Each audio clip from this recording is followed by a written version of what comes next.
Hello and welcome to Fastback Friday. This is Michelle. I am the owner of Revolutionary Resume, where we help you with all things career related. I would like to request that you send some stars, but at least give me a like or a follow, and a share of this video would be awesome. But I do go live every Friday at 11:45 Eastern to update you on the job market.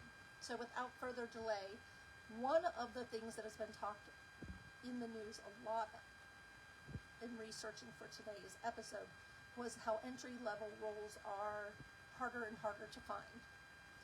One company in England, they did a survey, talked about how they had 10 applicants for every role prior to the last few years, and now they are getting 19 applicants per role. So the competition, for those of you who are just hitting the market or are looking at switching fields and going entry-level, has about doubled. So you want to make sure to always be bring your A game with your resume and your interviewing. I found some interesting statistics. The unemployment has remained relatively steady, like it's 0.2% up from where it was at the beginning of the year. So it's not gone up a lot. However, they have noticed some patterns, and 55% of people are in relatively well-paying, very stable jobs, low chance of unemployment. But there is about 14% of folks that are accounting for 14% of fields, careers, that are accounting for 66% of the unemployment claims. They're highly volatile, and they are tending to be more entry-level roles and mid-level roles. The very, very high-level roles, there's not a lot of churn. So it was very interesting that 14% represented 66% of unemployment claims. And again, this isn't people, this is by occupation.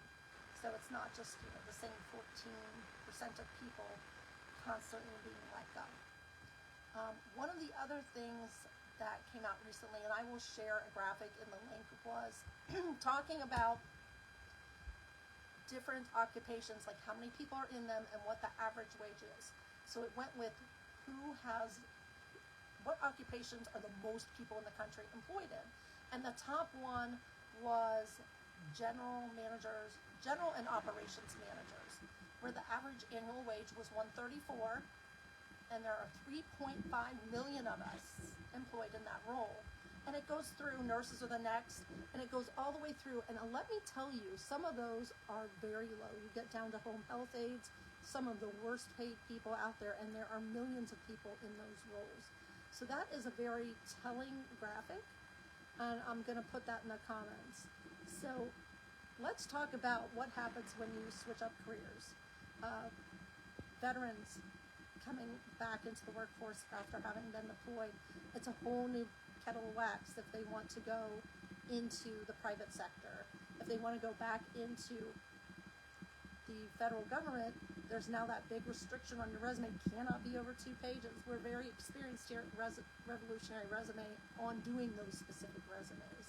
But what does that look like to do a career pivot?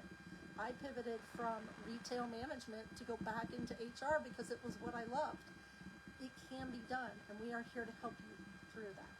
So what does that look like for you? How can you set yourself up for success? Is there anything you've tried that went really well? Is there anything you've tried that was like, oh gosh, I should have never done it? Please share with us in the comments different ideas that you might have or questions you might have, or if you're a little shy, you can absolutely hit that button and message us, and we will help you out. We're just here to help. But that's all for this week. We'll come back next week, and we should have the job numbers from EDP and Bureau of Labor and Statistics. As always, take care of yourself and each other.